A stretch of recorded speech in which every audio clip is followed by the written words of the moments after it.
Thanks for tuning into the Hidden Tracks podcast. You can find us wherever you find podcasts or listen to music. When you have an opportunity, please give us a 5-star review, write a little note, tell us how we're doing. We really appreciate it. It helps us keep this thing going. If you want to reach out to us, you can find us at Facebook at Hidden Tracks. Instagram is at HiddenTracks99, and if you'd like to send in submissions or talk to us or give us any feedback about what we're doing, our email is myhiddentracks99@gmail. Thank you so much again for tuning in, and I hope you enjoy the show.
What's up, everybody? Got Justin Weir from Celebration Guns. Awesome band. I'm just going to say band because they play music and they're a band, and I'm not going to fucking label them. So welcome to the show, Justin. How you doing, man? Hello. I'm doing okay. Thank you. I thought I'd say hello weird just for fun. No, I mean, it adds something to, the show. We gotta bring people in, and with that hello, it makes people fall in love with you a little more. Be like, what the fuck's this guy up to? And then maybe his music is great. Yeah. So why don't we jump right into we'll start with Celebration Guns. We'll start with what you're doing now, what you got coming up in the future, and how this whole vibrant sounding band came together. Well, we've been together for about 10 years, so I mean I could kind of quickly run it down unless you want a really, really abridged version. But Let's hit the cliff notes today. okay. I'll probably think the Cliff Notes are Cliff Notes, and then half an hour later. No, but so back in 2012, I joined a Craigslist band with a guy named Tim and a guy named Eric, which I thought was funny. But we did nothing but just kind of jam in a practice space for a year. Eric quit, and Tim and I were like, we want to keep doing music. He was the drummer. So I told him I'd had these recordings that I kind of had sitting around for a while. And I thought maybe we could just learn some of those songs. And I got my high school friend Ryan Miller on bass, and we found a Craigslist guy named Christopher Blanco on guitar. And we put out Quitter, which is our first EP, comprised of those songs plus one song called Ride Home that had like drum tracks that Tim actually played. The rest was all garage band drum tracks, and it was a pretty rough sounding. We got to call it lo-fi, which worked really well. And we immediately looked for a local label called Rubber Brother Records, which was run by a guy named Robbie Pfeffer, who's in Playboy Man Baby, if you've heard of that band. But anyways, they're still around, and we kind of got a little established local there. Played a bunch of local shows. Probably one of the highlights of that time frame, because when you're the new band, you're like the buzzy guys, so you're getting on stuff and people are excited. And we were part of a rock lottery, where they get like 25 musicians together and kind of have everyone form random bands. You have to write 3 songs and learn a cover by the end of the night, perform it, which Wow. was crazy. But since I'm in Arizona, and Jimmy World is from here, I ended up in a band with Jim Adkins. So Well, that works out well. yeah, so that was crazy. We went to their studio, and then he wanted to record a few songs, so we actually recorded a few. They're you can find them online. It's called Wet Lab. But there's 2 songs, and I don't know, everything was just kind of buzzing and really exciting. And right around that same time, we started recording our first EP with Bob Hogue, which I listened to his episode with you. You sat through all 2.5 I hours of that? did, and I was Oh, gonna wow. say I'm not gonna. That's something I'm going to aspire not to do today. But It- in the studio, it was kind of similar. He really liked to talk between takes, and is very interesting. And me and him kind of got to be buddies and stuff during that time. And yeah, we got truth the be told, EP. that was 4 hours. Oh my God, are you serious? Yeah, that was a 4-hour recording, and I had to scale it back because I was like, people are going to just shoot themselves. I had a blast. The fact that we held each other's attention for 4 hours was fucking insane. And then when I got done with it, I was like, oh no. Yeah, I thought I actually heard an edit one point, and I wondered if maybe that was the case. But so we were kind of riding a high, and then the next year we released the EP. Before then, besides Quitter, we had recorded 2 songs, with our friend Josh Medina, who actually had recorded all of our most recent music. That was like kind of our first time going back to him in like 8 or 9 years. So he was with us way back when. So we put those out as a split with a band called Twin Ponies, and then we put the Me That Used to Be out into the world. We did a 10-inch vinyl that we self-funded, and then we started trying to write some new songs, and we're struggling to find our footing. And then we decided, hey, Chris, our guitarist, at this point, I'd been basically writing all of the guitar and bass parts for everything, and kind of establishing a drum idea. And then Tim would go crazy with it. And of course, he got to take those garage band loops from back in the day and kind of make them his own thing. But so we had our first practice schedule. We're like, we're going to learn these crazy tapping riffs that I have no idea how to do, and Chris is really good at. And our drummer like canceled last minute, so we're all sitting there sadly in the practice room with no drums. Like, we're like, we can't make this happen. And he was about to go out of town for a month on a trip to like Sweden or something. I don't know. So I saw online later, I mean, on a Snapchat of all places back then in like 2016 was a relevant thing to be checking on, that he was out like, playing pool and stuff. So I was like, this guy's, I don't know what his deal is. And a few weeks later, while he was on his trip, he emailed to say he was quitting the band. So Tim was the guy I'd established the whole thing with. So that was a pretty big disruption. And we really want to get started on this tapping stuff. So we tagged our friend Peter Coleman, to maybe just, I was like, can you just like jam with us for a while we try to find a drummer and help us get these tapping songs going? So the first one we learned was Worth It from our Probably Worth It full length, the only full length we've done. And then we did Better Days. So we're well on our way, and we're mad at Tim for quitting, and he plays his last show with us, which is TTNG, which was cool. A nice way to send him off. And then a few weeks later, we get an email saying, "Hey, you guys want to open for Explosions in the Sky?" And I was like, "What?" And they were like Tim's favorite band, and it was in a few weeks, and we only had 2 songs. So I begrudgingly let Tim come play most of the show with one of his favorite bands. Um, and we made sure to have our new drummer play our 2 new songs we were all excited about.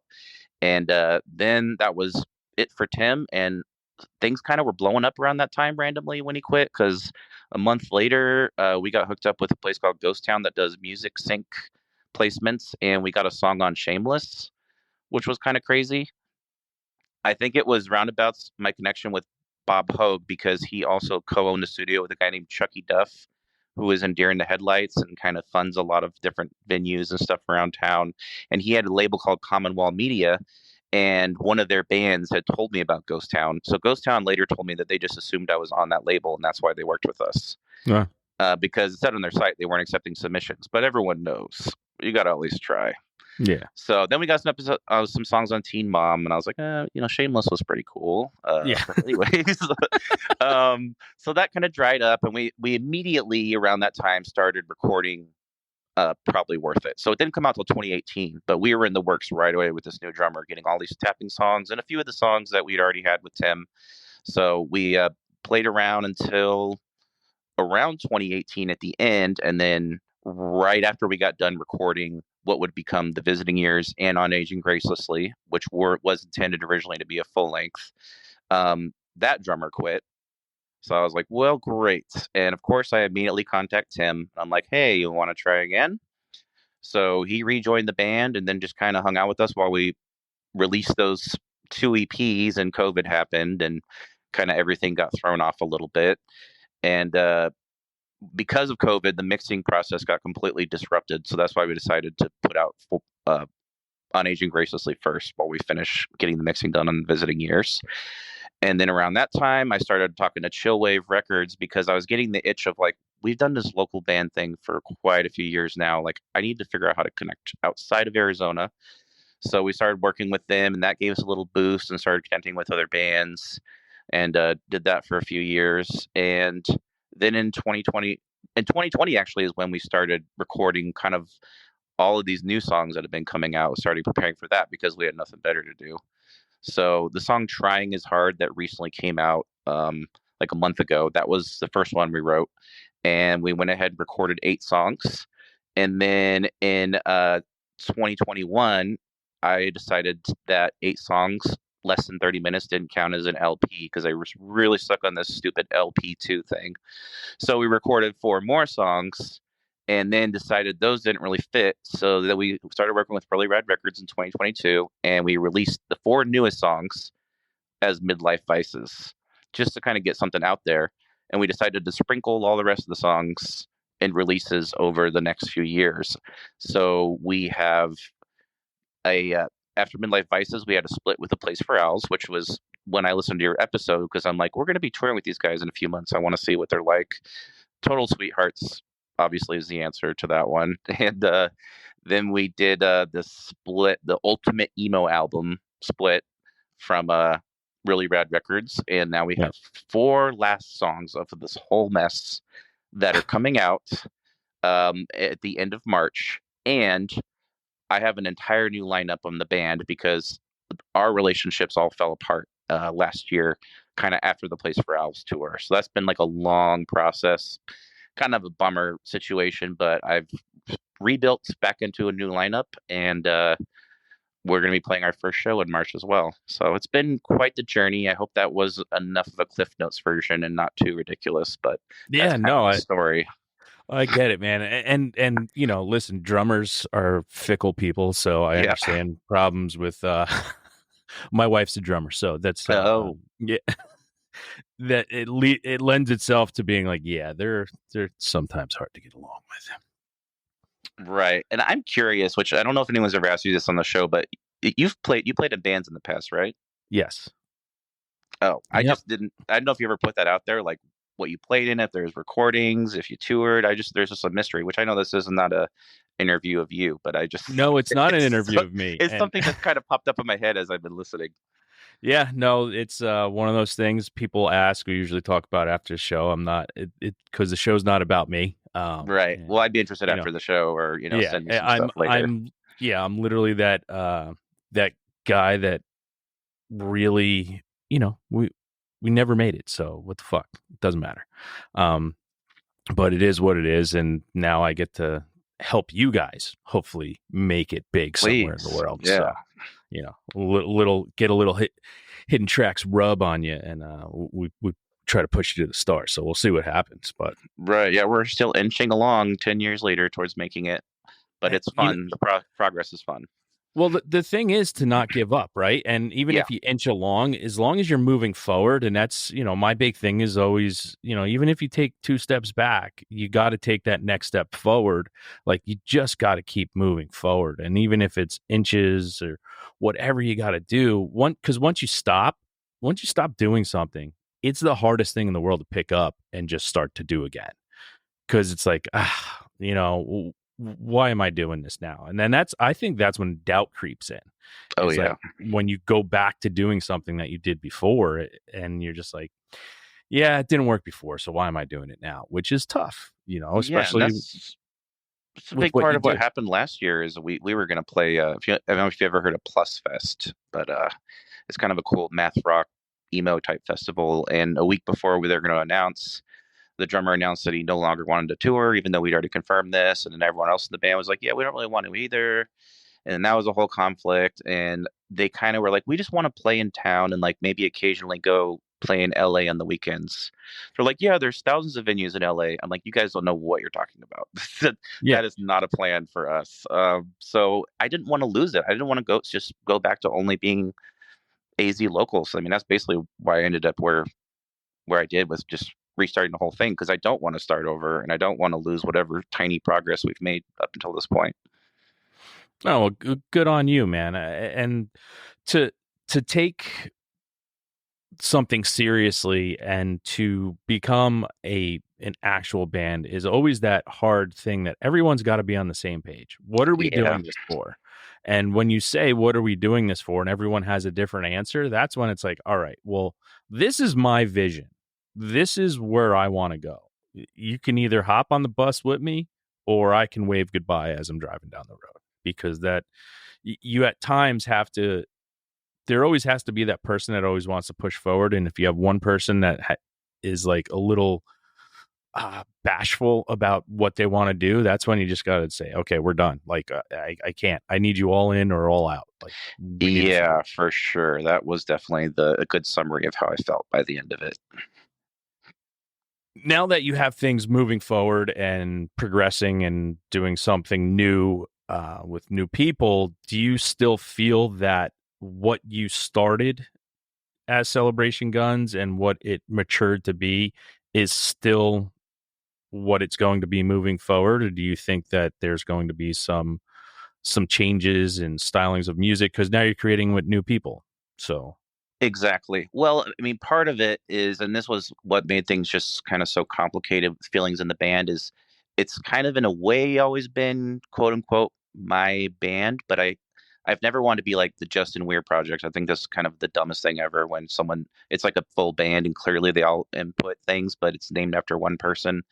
I yeah, don't like that idea. So, there's definitely creative freedom, but a lot of it was me. I mean, to the end, I wrote all the bass lines, came up with the foundation of drums. Chris contributed guitars. If you hear any crazy tapping, that was Chris. Which is in all our songs, but it's in about maybe a third of our songs that we've released. But then I would take his tapping riffs that he emailed me and just formulate them all into a song.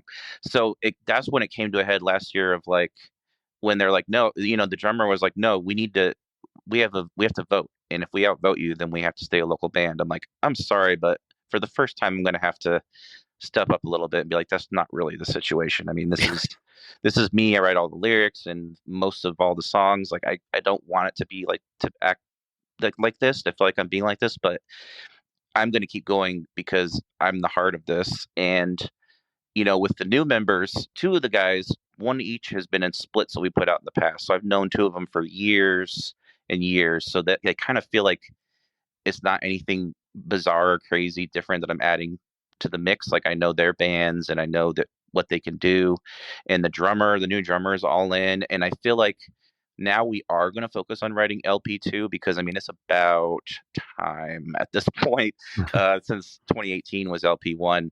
And the new guitarist has already been sending me some tapping riffs. He can do it just like Chris. In fact, Chris gave him like tabs so that he can learn some of the songs. So there's it's pretty amicable over overall, with most of the members at this point. Chris is definitely willing to help out to transition the new guitarist. So I'm writing with his tapping riffs, but I kind of want LP2 to be at least a little different, because it's like that stretching point of like I don't want people to say we're doing the same thing over and over again, and especially for people who don't understand the style. We've gotten that response a couple of times over the years. The fact that somebody said probably worth it all sounded the same at one point, like a local publication, I'm like, that's just ridiculous. We have a mandolin song, math song, post-punk dance song type of thing, dream pop type stuff. Like, so that's always been my ambition, is not to always sound completely the same. So if things do wind up a little different, and it depends on how much additional input from other band members, I'd probably be pretty happy. But I think we're going to still be in the same ballpark of what we've always done. And you can't listen to, someone saying something sounds the same. That, I always said a critic is someone who couldn't do what they're talking about. So it's always to throw shade on a band like that's the kind of stuff where I get like, that's why I don't ever read a review. Yeah, and we've gotten pretty lucky over the years with not getting too many bad reviews, but I definitely remember all of them, and Yeah. it's kind of How do you not? unfortunate. Yeah. Yeah, That's the, you get praised 1,000 times for an episode of a show, and one person shits on it. The only thing you remember is the person that shit on it. So yeah. I wish I it's wasn't one of human those nature. people, but that is definitely me. Yeah. Now, for you in life, what was your lead into music? What was it that you heard as a kid that just grabbed you and said, okay, music is this very special thing that I need in my life? Yeah, it was interesting because I was raised. I think I heard maybe you talk about how one of your early bands was the Beach Boys, and that was my dad showing me the Beach Boys and my mom playing Amy Grant and country music in the minivan on the way to school. And I think it was all well and good. And it was kind of like I could nod my head to a few of these songs. There's very big like Christian influence in my early life. So I sometimes wasn't allowed to listen to a lot of secular music. And I was in Christian school. And at one point, a friend came up to me and he's like, "Hey, have you heard this band MXPX? They're like Green Day without the cussing." And I was like, "Oh!" And then I went to the Christian bookstore and I got Pocanatcha and Teenage Politics. And I remember just looking at like the liner notes and the pictures. I'm like, these are young guys. Like they could just do this. Like I want to do this. And it was around that same time I'd gotten a guitar, so I started writing these punk riffs. Well, actually, I took guitar lessons for about 2 weeks, and I was like, I just need to know power chords. So the guy taught me "Rock You Like a Hurricane" by Scorpions, and I was like, all right, I'm good. I got my 4 chords, and Yeah. I just loved it. The passion, it's like the passion was the fact that I could do it. It was like something I could be involved in, not just something I could kind of passively listen to. And I've had a hard time in that sense, like falling in completely deeply in love with bands outside of like, I want to do something like this, which is weird. Well, when you start to fall in love with something, and I mean, you go back to the 2 weeks of guitar lessons, and this is a common theme here on the show where, I've always looked at musicians really starting something the thing is, when you go to get guitar lessons, they're teaching you classical guitar. It's almost like every place you go to get a guitar lesson as a kid, that's how they start out. And it's like, well, no kid can fucking do that. And no kid is going to spend their time when they see how complicated it is in their fucking room when they get home. Yes, there are people who do that. There are children who are just like, yes, I will figure this out. But for the majority of people going to get a lesson, it's, hey, teach me a power chord. I need three chords to sound like Green Day and start a band. That's all I'm looking to do. Right. And, and sometimes it just pushes kids away from even ever trying to do it because they're like, this is too complicated. I can't do it. And it's a disservice sometimes, I think, when they do that to kids learning stuff. Exactly. And sometimes that kid who learned the power chords is almost 42 and still doesn't know any music theory at all. Yeah. And that's okay. Now, once you start to find that MXPX and bringing your life into a new realm of music, was that just a rabbit hole that you ran down to that style of music? Like, of course, with the background, and I also think it's extremely. I guess it's really weird how prevalent growing up in a Christian background and having that. I mean, I myself had things like that, and to see where people go and have to find their own way of music. The Tooth and Nail record label was a Christian record label. But they were putting out, great music that lent itself to move on to other things. Where did you go from there to start finding new music and everything like that? Well, yeah, that's you hit the nail on the head with Tooth and Nail because I I mean that was also a huge thing for me was Tooth and Nail and getting their compilations. There was a one called "I'm Your Biggest Fan" Volume One that had some of the coolest like post-hardcore, indie, emo. So yeah, I really did focus a lot on pop punk in my playing because it was just easier. But then I started getting into Starflyer 59 and Roadside Monument Yeah. and of course Pedro the Lion and a lot of the different stuff. And then hardcore hit me pretty deep at that point. This band called Overcome that was on Tooth and Nail, they're local to here, so I got to go see them play. And that was actually one of the times I was like 14. I was like, this is so cool. I'm meeting Jason, what's his name from Overcome. Wow.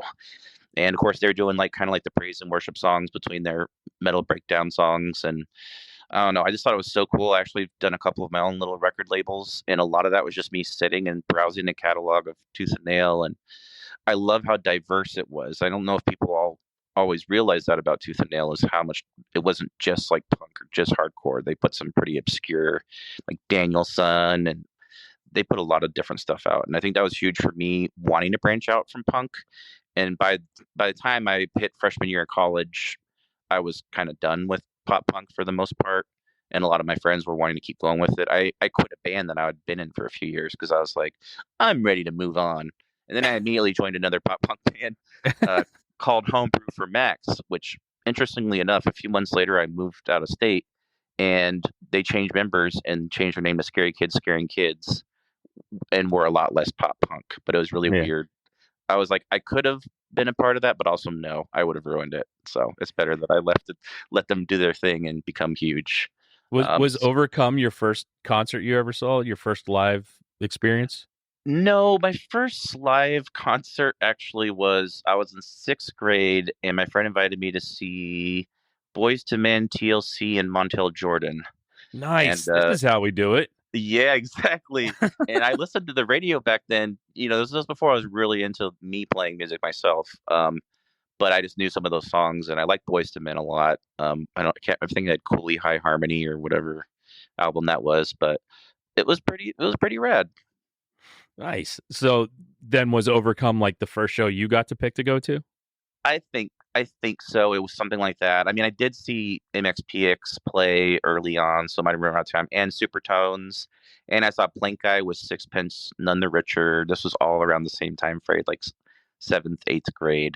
So I think Overcome I went to with a friend versus I think my parents went with me to a few of those earlier ones I mentioned. So it might count because my parents would not have enjoyed the screaming hardcore dulcet tones of Overcome. So that kind of felt more like on my own going to a show, even if it was like a Christian show at a Yeah. church. Not many parents who aren't our age would enjoy that. So Yeah. now you start to play guitar, and the first thing you do as a child is you want to start a band. You want to find other people like you. What was the very first band name you ever came up with? Ugh, well, it wasn't my idea, but this band that I played one show with when I was a freshman, and I was like 13, and the singer was 28. It was one of those weird things. It was just kind of a mishmash. We Yeah. we covered the band The Blamed. If you ever heard of them, they were I think on Tooth and Nail, but we were called Stigma. That's kind not of terrible. a Christian Yeah. tie-in, maybe like I yeah. Stigmata or Yeah. It's not terrible. Listen, it is not terrible compared to some of the things we've had here before. So like I'll let you. like my main high school band that I quit later was with a guy named Alex Kling, and we called it Alex and the Klingons. So that one a little worse. Yeah, that's a little. That's kind of what I'm looking for. Yeah, A there you go. really shitty name. Yeah. So nice. All right, we got to it some way. Um, when you start doing that and you start creating music, how was it? How did you find your way into writing songs and coming up with songs? I know for me, it was just trying to play other people's songs and then figuring out the formula from there. But what was it for? Was that kind of how you started to figure out how to make songs, or was it like, I'm just going to try something? Well, yeah, at first it's just me sitting in my room playing my power chords and writing lyrics, and then, presenting it to the band and kind of telling them what I think the bass should be, and maybe even writing second guitar parts eventually. Really what it's turned into by around like 2008, when I got my first MacBook, was Garage Band all day long, and it turned into, for Celebration Gun songs, which if you listen a lot you can kind of maybe hear this, but it's a lot of looping. Like when Chris would send me a guitar riff, I'd put it to a tempo, loop it, write a guitar line, write a bass line, put a little drum idea down, and then go to the next part, and then kind of piece it all together. And that's been pretty much all of the writing process since, for better or worse, has been kind of inspired by taking one part and looping it and trying to make a bunch of stuff fit together. Nice. Now, if you were in front of Clive Davis and he said, "All right, you got 3 minutes. You have to play me one of your songs that best describes who you are," what song of yours are you playing for him? I'd say, sir, I don't know you, but I would like you to listen to one of my songs. Is it who's Clive Davis? I feel like it's not jazz. One of the biggest record producers of all time.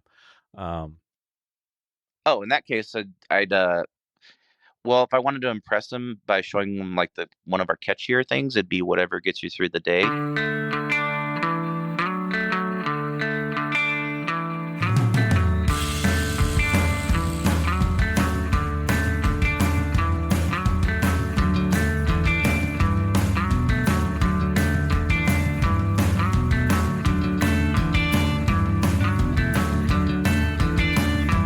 For a few years I was fooled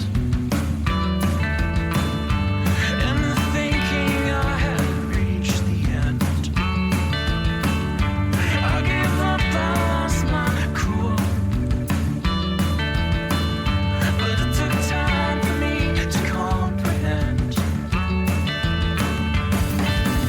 Everybody winds up the same, so just appreciate everything you have now, 'cause eventually it fades away when it's finally time to rest. Will I look back and feel good about every moment I felt sad when I could have just enjoyed the ride? Everybody winds up the same, so just appreciate everything you have now, 'cause eventually it fades away. Would you like me to tell you something that was good but amounts to nothing? Are you scared of what is coming? Can you accept it but keep on moving? Would you like me to tell you something that feels good but amounts to nothing? Are you scared of what is coming? Can you accept it but keep on moving?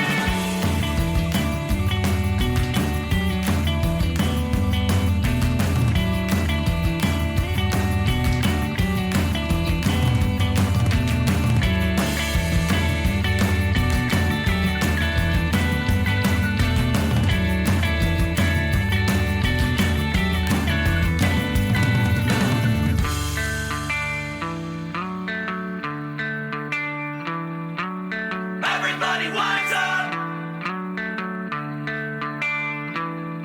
the same, so just appreciate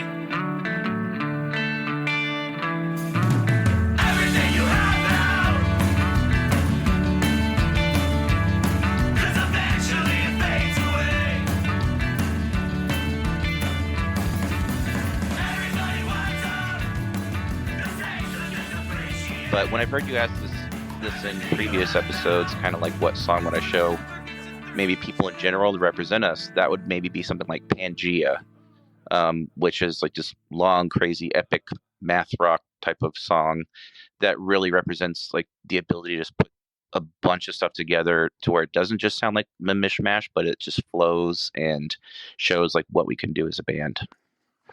So yeah, you want to show off all the technical aspects of everything that you can do, so people.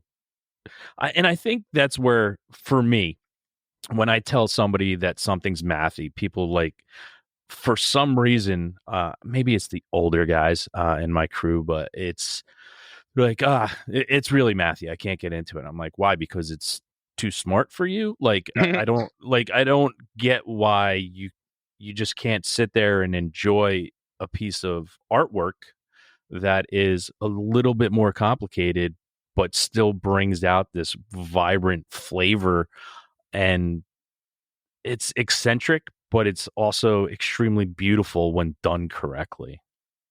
For sure. And I think we could maybe be more described as math rock light. I sometimes I felt nervous when like Chillwave wanted to make a shirt that said something like "This is real math rock" or something. I'm like, dude, no, we're not that much of a math rock band. There's way crazier bands out there. We throw in light math rock moments, as more of a better way to put it, and it makes maybe a little more accessible because we'll jump out of a part real quick and do something more melodic and easy to listen to before jumping back into something else. Yeah, and I think it sets things apart too. Like, I always look at bands and ask people, what bands do you love? And I try to say, well, it's because they're extremely different. And I think like mathy stuff and dreamwave, I'm a big dream pop guy. Like back Mm-hmm. 90s dream pop, it was huge for me. But it's like, when you start to break down and listen to the bands that you love, it's all because they're eccentric. It's not because they all sound the same. And that's what I try to, push on people. Like last night I went to see Band of Horses. Band of Mm-hmm. Horses is one of those bands that it's like, I'm like, you know what? They never should have been as huge as they are. Like, it shouldn't have been a sold out show last night. They're phenomenal. I'm not taking anything away from them, but I'm saying, like, I can see how tons of people will not like it, but I can also see why tons of people do like it. And that's always like, they're different voice, different style of playing music. And it's different. And that's what you kind of have to find if you're going to fall in love with music. Beautiful music is different. And there's so much different music out there that when people kind of shun certain genres or bands away, it's like, well, why?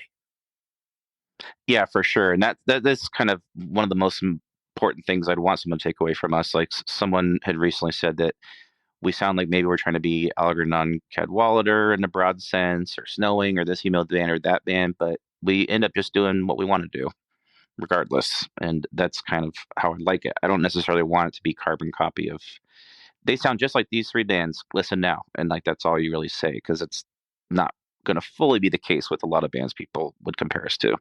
Well, and that's really hard too. Like, if you read New Noise magazine or something, it's like, for fans of these 5 bands, and 9 times out of 10, the 5 bands that they put are fucking completely different. Yeah, And I'm like, well, what are you doing here? for sure. Yeah, so if you like Jimmy World, or you like The Used, or you like the Rolling Stones, you may like this band. It's like, what the fuck am I doing here? Yeah, I do feel like that happens a lot, and I feel like it's pretty rare that I listen and actually hear the comparison fully enough to get why they used it. When I check out a new band, I'm like, oh, it doesn't really sound like what they said, but okay. Yeah. Now, for you, I mean, we're doing that genre labeling thing, right? And with all the subgenres that are out there, do you find it hard to ever truly give a full description of your band? Kind of. I feel like sometimes I have to pick a lane. I mean, right now I think I have something brilliant on our Instagram, like emo, math, etc. Like, I put in a lot of effort on that one, but it's like I kind of, what I did is I wanted to pigeonhole us slightly when especially like I said, back when I started working with Showwave and was on Twitter more and connecting with bands. I felt like we needed to have some kind of direction, and that would make it easier for people to find us. And emo makes a lot of sense because emo is a huge influence to me. Like Clarity, just like knocked my socks off back in '99 or whenever that came out, and I just love the layered, clean guitars and all of it. And so I think I'm okay with us being thrown in that. And then, like I said, I might get nervous if we're just purely known as a math rock band, like some people refer to us, because I think we're not always that. Like you could hear multiple songs of ours that don't sound like they have any math in them. So I think emo or Midwest emo is kind of the more current thing people keep saying is a safer place. But then of course, just like anyone, if it's like Coworker, we're an indie rock band Yeah. or alternative or something, Yeah, alt rock. Well, Yeah. I think one of the big things too nowadays is finding how you're going to get on a playlist on Spotify, right? So it's like Yeah. trying to figure that out and label it, and trying to figure out the formula of how long your song needs to be, and I think it's so fucking nuts right now. And trying to talk to people that are continuously creating music and finding out like, hey, do you put any stock into when you're creating a new song? Like where it's going to fall on the playlist, how long your song needs to be to get there. Like, do you ever think about that at all? No, not. I wouldn't say the playlist thing. I mean, maybe I should, but sometimes I'll just notice the songs creeping past 3.5 minutes, and it's a rule of thumb. Maybe accessibility wise, I try to stop it from going too far. Like I try not to do the 7 minute epics, even though I know I probably have it in me. I want it to be something someone's not going to get sick of. And then sometimes I'll write a song and just think, well, it kind of fits into this genre, or it makes sense of what we've done in the past. So I'll think that way, but not the playlist thing. I have to worry about that after the song's already out and be like, oh, great. What am I going to do with this? Yeah.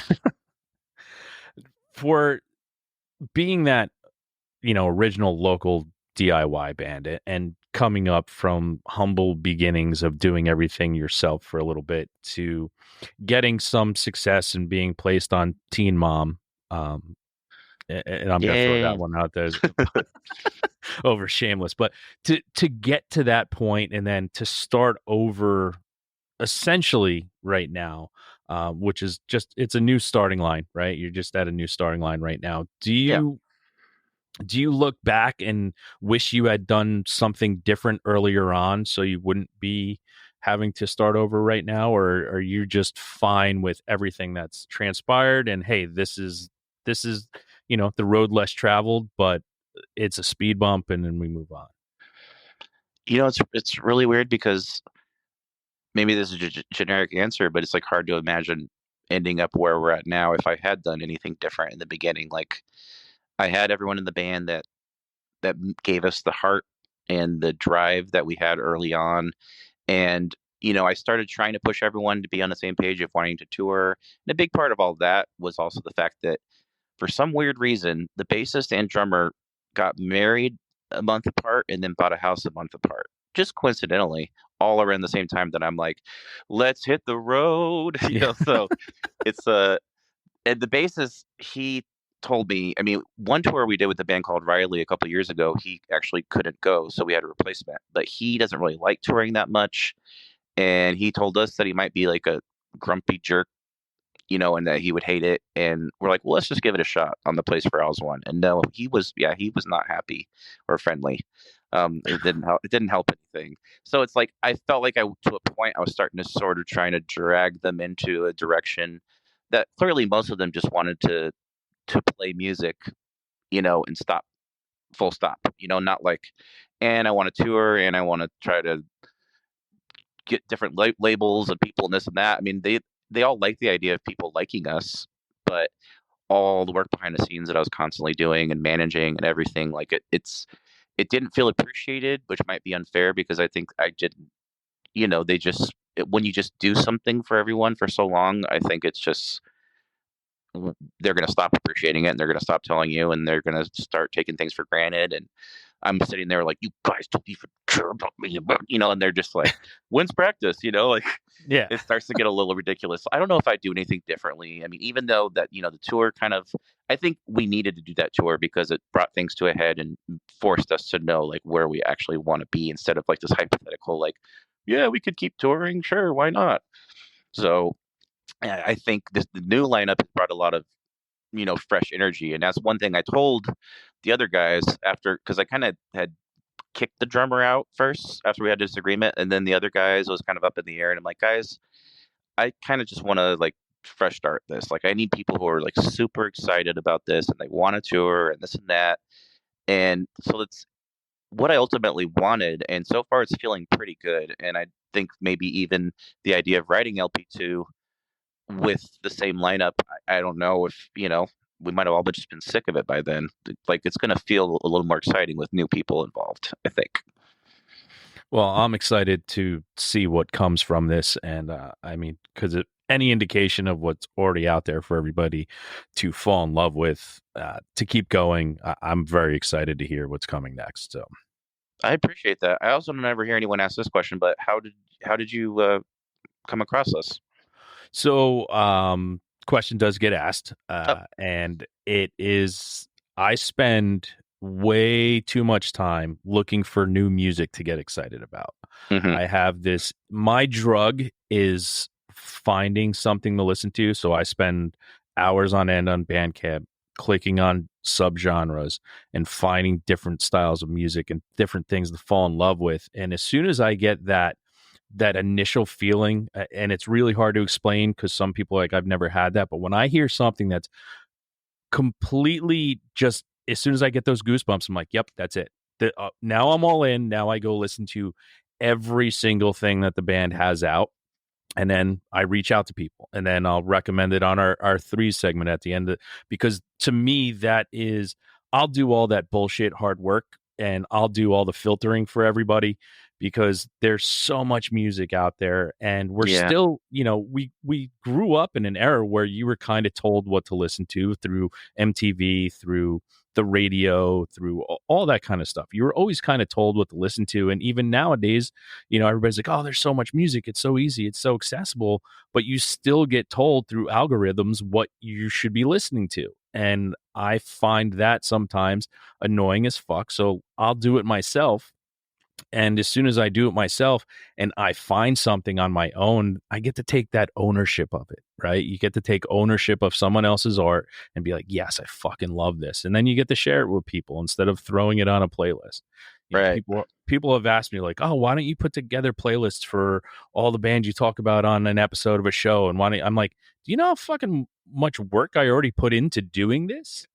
Like, and then me being as OCD as I am, I will have to find the absolute perfect song of every band that was mentioned on the show Right. to put together that playlist. And when I'm done with it, I'll listen to it and be like, oh no, maybe I should have done that. I'm like, that is too much pressure for me. Yeah, and I like that you include clips of the bands now. I actually just listened to the most recent episode, Cloud something. Cloud House. Yeah. Cloud House, yeah. Like just earlier today. I really like being prepared. But I don't know if I just saw a picture of them pass by. I don't know if I would or wouldn't have checked it out. Who knows? But like, I actually, you put the song in there and I listened through all the songs that you put in, and I enjoyed it. So like, you kind of pushed a new band on me just from including the music, where I don't know if you always did that way. Yeah, Like, when we started out, it's one of those things where it is every episode I learned something new, right? And I'm 180 something episodes in 4 years later, and it is every time I do something, I'm like, oh wow, I can do this now. I'm like, yeah, I'll mention, in the Cloud House one, I was extremely, thank you for listening to that, and thank you for mentioning it. It is, last night I'm out and someone's like, oh, what show would you recommend? And I said the latest one, Cloud House. I was like, because I'm extremely proud of that. Like, I'm extremely proud of how I was able to integrate a song that, and having a conversation with an artist and saying, well, I love this song because X, Y, and Z, and them being like, no one ever likes that song. Like, my band doesn't even like that song. Like, and that was the thing, and being able to play it and get people to be like, oh, I get it. It's just like everything else. It's a learning experience. So every episode I do, I always learn something new, and it's trying to figure it out. And then when adding music, because early on, a guy had asked about one of his artists, well, will you play her music on the show? I was like, well, we really don't do that right now. And it was a learning process, and now Yeah. we're at the point where it's like, all right, everything is a little bit different. And I think same thing with how you're creating music and creating songs, right? Having something that's a little bit different all the time is a nice change. Yeah. Yeah, totally. I mean, I think if, he was talking all about this song, and I don't think I would have gone and listened afterwards. I mean, that's what by the end of the episode I would have forgotten about it. So the fact that it popped in right there was a very pleasant surprise. Well, I appreciate that. That means a lot. For Thank sure. you. Now, when finding bands and having bands, do you have a band in your life that is just a constant? It's that band that never lets you down, something when you don't know what you want to listen to, you always just go back to this band. Yeah, like my initial thought is Owen, Uh, just because I've loved most of what Mike Kinsella. has put Yeah. out there. But Yeah. I also think really just anything Kinsella, like, Joan of Arc, Make Believe. If the stuff feels timeless to me, I can always listen to it and enjoy it. It doesn't ever feel like outdated or annoying or like less good. And then we actually got to play with Owen back in 2017, and I had weirdly long conversation with Mike. I mean, he might have been drinking and stuff, but we hugged like Most four likely. times. Yeah, I Most know that's kind of likely. a thing. Yeah. Yeah. But yeah, we like hugged a few times, which was kind of interesting. And I was just like telling him how much I love this music, and I was like, really a standout from watching American football because they had come down here the night before for a festival. Was who's the guy on like bass guitar and keys? Like that guy was crazy. He's like, yes, my cousin Nate, and he has a Yeah. project called Birthmark. And Yeah. then I got really into Birthmark, and I still love that. So it's like Kinsella's all over the place. I just I could always listen to that and not feel like it's a bad idea or like I'm not into it anymore. Nice. Yeah, and having, an artist like that has so many different layers, like Kinsella Hmm. is that's an easy, pick of being like there's so many different things to go to from him that you can fall in love with. And Yeah. it's amazing too seeing that American football, when they came out with, a couple years ago with their third LP, and just the how excited everybody was that they were back. And I remember back in the day seeing American football with 5 people in the room, and like Wow. no one, Yeah. like no one gave a shit. I remember seeing Owen, Kinsella doing his Owen thing in Hoboken, and there's 6 people in the room. And it's like, what happens to the point where all of a sudden something goes away and then they come back and they're just like, everybody's like, I'm all in on this. Right. And I always feel sheepish when I hear those kind of stories because I'm like, what was I doing back then? Oh yeah, Alex and the Klingons. Yeah. Scott Pond. I was like, instead of going to like early American football shows. That's okay though. But yeah, and they released LP2, and I feel like people were like, man, like iffy on it, which I loved it. And then LP3, everyone kind of came back around on them. But yeah, I love everything they put out. Yeah, it's weird going back in time and always like thinking about it. It's not being able to get tickets to shows that I want to see now because they sell out so fast. Meanwhile, when I originally saw them, no one was there to see them, and it's like, Yeah, that's crazy. it's that weird feeling of like, fuck, how did Sparta fucking sell out in a day, and I can't get a ticket to the show? Meanwhile, the first time I saw them, no one was at the show, and it's like, it is what it is. Yeah, that surprises me as well. I mean, I only knew Sparta from that one kind of radio song and the album they put out years ago. I'm surprised they're still selling stuff out, but good for them.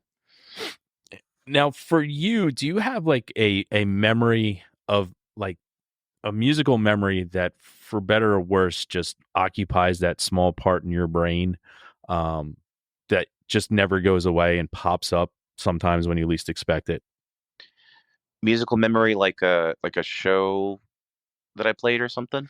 It could be a show that you played, or you were at a concert, or anything. Just like I have simple little music memories that, for better or worse, just never leave my fucking this little vortex in my head, and for some reason they'll pop up when I least expect it. Yeah, one of them might be because I weirdly don't go to a ton of shows. I know, especially to you, that probably seems strange, but I get like weird, I don't know, overwhelmed anxiety. So I haven't seen a lot of bands in my life, to be honest. But one of the ones that stands out is Tune Yards, if you're familiar with them. Uh, Back in like 2011, I went to the show and I was like super happy in love with the girl I went with, and we were both just thrilled and loving it and dancing, and like just the way that they do all their loops and everything in that band and their awesome bassist. I just remember just being thrilled the entire time. And the last time I probably felt that was going to see all my Fat Records bands back in high school in like, mid to late 90s, which is also a good feeling just to kind of picture being with friends and going crazy to bands like that. So yeah, Tune Yards is the most recent one where I really I could still picture being there. Yeah, that's the time machine that I always talk about. That music Mhm. lends itself to. For you, is there something that you listen to that, since we've talked about mathiness and dream pop and bands that we've already talked about, but is there something that you listen to and get tons of enjoyment out of that someone would be really surprised that you fucking rock on? I was trying to think about how I would answer this question because I don't know if there's anything to be that surprising. I mean, I like a lot of 90s alternative because I have memories of my dad and his 12 disc CD changer driving around showing me new songs like from Live and Bush and all the bands that are coming out then. So I could do a mean Scott Weiland impression and karaoke. But I thought recently a song that's like on my playlist with everything else that doesn't fit is a band called Blackpink. I think it's K-pop, but I live with my partner and our two kids, and the youngest, she's 9, and she would just play all the songs on this Blackpink album. And after a while, I was like, "There's one I like. I'm not going to tell anyone, but I'm going to put this song, Crazy Over You, on my playlist." It has a part in the song where they do like the sound of a straw in like a McDonald's cup. Wicka, Yeah, wicka, wicka. And I thought that was the coolest thing ever. Um, so yeah, I think that might be surprising. that's awesome. And to have stuff that is a little unique and K-poppy is that's what I look for. That's what Yeah. I love. When someone's like, I found some redeeming factor in a song. I love the Scott Weiland. I used to tell people, we did it for a talent show in high school. We did a stunt double pilot. We did Plush, but I had said, someone's like, "Oh my god, you almost sound a little bit like him." I'm like, "Yeah, no, I learned how to sing like these guys. All you do is stick your tongue to the roof of your mouth and sing." And people started doing. They're like, "Holy shit!" I'm like, "Yeah." I'm like, I think that's what they do. They didn't do that, but I was like, that's what it sounds like: sticking your tongue to the roof of your mouth and singing. Right. When I feel that Yeah. whole thing. Yep. And I would just go way over the top with it too and have fun with it. Yeah. And my other karaoke one was, because I am in New Jersey, so it had to be a Bon Jovi song. But on Yes. Dead or Alive, I mean, that's just, the karaoke song to do here. That's awesome. All right, 5 minutes left to live. Meteors crashing the Earth. You have to listen to one song and one song only. What are you listening to? The answer is kind of silly because I really um, find enjoyment in being sad and nostalgic and finding something beautiful to devastate me and then just enjoy watching the meteor. But I think what I want to play is there's a band called Junior Senior uh, that put out an album years ago that I fell in love with every song. And there's one in particular called Can I Get? And it's dancey, and it's like one of the only songs that ever got me to like dance around my friends when it comes on, and it makes me happy every time I hear it. So I think I'd want to go out on a good note. Nice. I like that. Yeah, I'm sappy with it, but I do love that all of a sudden type of music that makes me feel excited and dancey. And that was like when Beck's album came out, and it was very dance techy to it. And I was like, fuck, I love this. And my wife caught me in the basement. I just threw the record on, and I'm just down here going through my records and everything. And then I'm sitting there, and then I get up and I start grooving, and I'm like dancing, going through my record collection. And she's like, "What are you doing?" I'm like, "I'm dancing the Beck right now. Fucking enjoy it." Yeah, I don't have that feeling a lot. So when it comes up, it's pretty important and meaningful. So being sappy though, what's the last song you cried to?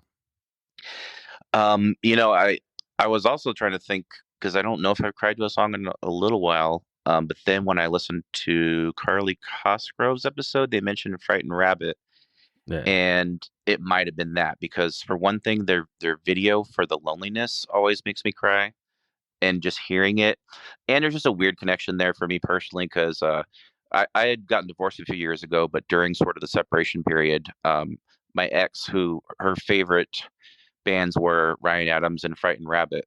Well, that year Ryan Adams got canceled all to hell, and then Frightened Rabbit, the singer had Scott. Yeah. died, and I just, even though we weren't talking, and I was kind of mad, I reached out to her because I was like, I could just see how much it probably broke her heart. And I also love Frightened Rabbit and the whole like poetry behind like the song that he kind of predicted how it would happen, and it all can kind of come together when I listen to that band. And Yeah. so I think it probably was to that song or Swim Until You Can't See Land probably Yeah. did it for me. Yeah. I just got goosebumps you talking about it. I have right here, right next to me is my Frightened Rabbit poster. It's one of those things that I cried. I knew as soon as they said they couldn't find him, I knew he was gone, and I started crying. I was like, Yeah. I can't. I don't know if I'm going to be okay with this when they do find him, and just his mom, and I was just like, fuck. Yeah. It all kind of I, piles on and yeah, gets it you. was so heartbreaking, and I Mhm. just that was a band that another one of those bands that when I found them, from their first EP that they had, I was like, I'm all in on this. And again, I have a huge tie to anything Scottish. Like it's from first, hearing Teenage Fan Club when I was in high school to being like, oh, there's something crazy going on there, and all the bands from there just always have this way about them, and the Mhm. song, it's just different, and it's amazing to be able to find a band like that, fall in love with it, get so attached to it that something happens to someone you admire and respect, and then just cry about it when they're gone. It's so sad. Well, yeah, and he opened himself up so much through his lyrics, and there's so much relatability there that it kind of hits you even harder than if it was sort of like just I don't know, Bush or one of my '90s alt rock bands. It might be a different feeling, but it's like I connected so much, and if I could see the vulnerability there. That yeah. Yeah. Well, now that we brought it down a notch, Whoa. let's let's pick it back up here. We're recording during the afternoon, which is very nice for me, especially with you being in Arizona. A lot of times I have to do this stuff late at night with different crazy areas, but I still don't want to keep you here all day long, and we don't want to go into the 4-hour territory of the Bob Hogue episode. So I like to leave it open ended. So when new stuff starts to come out and LPs are released, we can do this again at some point. So right now, I'll give you the opportunity to tell everybody how to keep in touch with what Celebration Guns is doing, and throw all your awesome handles out there. And then we move on to our weekly 3 segment. For sure. Yeah, I wish I could just say Celebration Guns spelled normally everywhere, but that happened to be a song by a popular band from Canada called Stars. And so Celebration Guns spelled normally was taken on Twitter and Instagram. So on Twitter, we have a Z at the end. On Instagram is Celebration Guns Band. Facebook, people go there, I think. I was our release for our split. I realized 2 weeks after it came out that I didn't even post about it on Facebook. I'm like, wow, that's rough. My dad's like, "What's going on?" I didn't hear Well, about your release. what's funny is the release with everybody on it, Avec Flexure, Swiss Army, what? So everybody, what's hysterical about it, and because the episodes haven't come out yet, but I've basically, when that was released, I'm like, holy shit, I've basically had everybody on from that. I'm like, that's amazing. Oh, I'm I'm looking like, forward to hearing those. I'm like, that's fucking crazy. I'm like, that's when I know that I found my honey hole, that all the bands that I liked came together and put out a fucking album together. I was like, that's awesome. Yeah, that's rad. I definitely want to hear those. Oh, and YouTube. I mean, for probably worth it or full length. I for some reason decided we needed to have a music video for every single of the 10 songs, and got a lot of like. I know it's so ridiculous. It got like a lot of local people to make videos for it. We put out a DVD at one point, made like 20 copies, and they sold. But it's like we have so much stuff on YouTube, and at this point, I'm getting to where I don't know if I should bother trying to spend too much on videos because I don't know if people really watch them. We just put out a whole claymation video for one of the songs from that split, "None More Times of Feeling," that I think is probably worth watching. So yeah, I think YouTube would be a good place because we have a lot there that I'd love for people to check out. Nice. Yeah, there is a lot there. I've checked out a bunch, Yeah. and it was kind of. I'm like, wait, is there video for every? Yep, there is. There is. Oh, I was trying everything I could think of. Yeah, I get it, man. I get it. But so we're going into our final segment. It's our weekly threes. It's three things that you're listening to. You know about this because you've listened to episodes. So three things you're listening to that you'd like people to check out. Yeah, shockingly, I'm prepared for this. Field Medic, Light Is Gone Too is the album that, I mean, that's not their most recent one, but I've really enjoyed that, and that stuck with me a lot, is one. Now, the band that when I first heard them, I didn't even know they were more of an emo band because all I had heard was their album Saved, which is a lot more like electronic, but I loved it so much. And then after the fact, I realized they had a lot of other cool, differently styled music. And then a classic, this past week, I've been listening to Crash of Rhinos, the album Knots. So good. Nice. Awesome. Good three. My three for this week. My first one is a band called The Reptones. The name of the album is Everything Dies With Me. They're a Danish rock band. I'll just leave it at that. It's Danish. Yeah, it's really unique. Bunch of older guys, a couple older guys just create. When you go into the album, the first song, you'll be like, what am I doing here? And then like every song has a little bit. It's just has layers. Yeah. It's like it's like an onion, like Shrek says, layers. Next band is a band called Wunderhaus. So it's spelled Wonder Horse, WUNDERHORSE.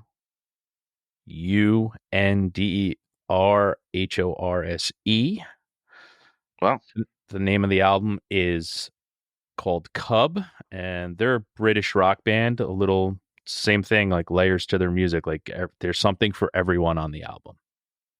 And last but not least is a band called the Jackknives. The name of the album just dropped, so I listened to it all day yesterday. It's a EP, but it's called Ghosts of September. It's just a rock band. Like I guess if you got to compare things, if you like the Menzingers or Gaslight, it's along those lines with a British singer with a very more subtle voice. Doesn't have that gruff behind it. Right. But those are my three for this week. I gotta say, every time I hear these three, I almost never know any of the bands, which is a good thing. It means you're doing something right. And gotta check them out. Oh yeah, I'm weeding through the shit, and that's my big thing is I just, you never know. You're not going to like everything. Everything that I put out here for people to check out, not everyone's going to like it, and that's okay. But I'm hoping that at some point you may find your new favorite band, because there's so much talent out there, such as yourself, that puts out amazing music, and people need to know about it. People need to hear it, and people need to fall in love with it like I have. And that's all we're trying to do, is get people to love something more than they love themselves. So. Well, thank you, and I completely agree. There's so much more that I'm not as good as I used to be at looking up and finding new music. So, any other resources of other people doing the work, I will definitely take. Well, listen, man, thank you so much for being here. Thank you for the artwork you created that brought us together. Without what you've done, you and I wouldn't be talking across the country. And it's what you do matters. And I want all artists to understand that what you do matters. Don't give up. I'm glad you're continuing to move forward. And I'm really excited to see what comes next. Thank you. I need to hear that stuff, so I appreciate it. You're welcome. Everybody, you know what time it is now. It's time to go out, listen to Celebration Guns, and have a great fucking time.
left me down.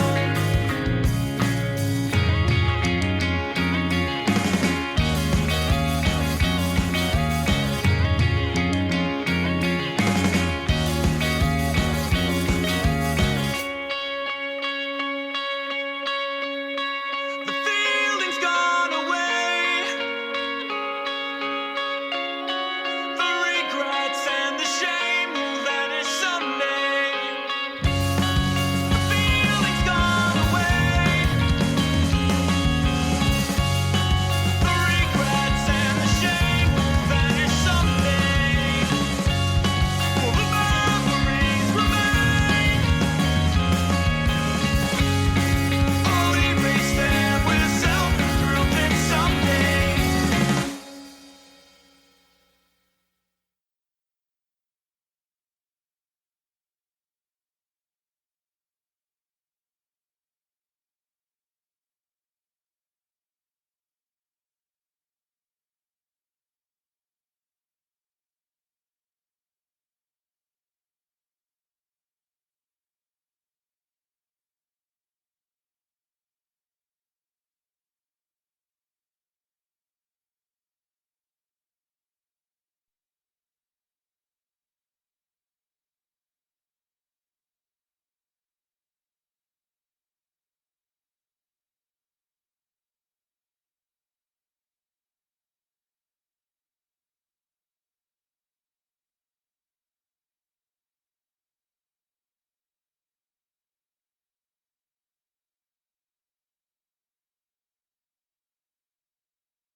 Thanks again for tuning into the Hidden Tracks podcast.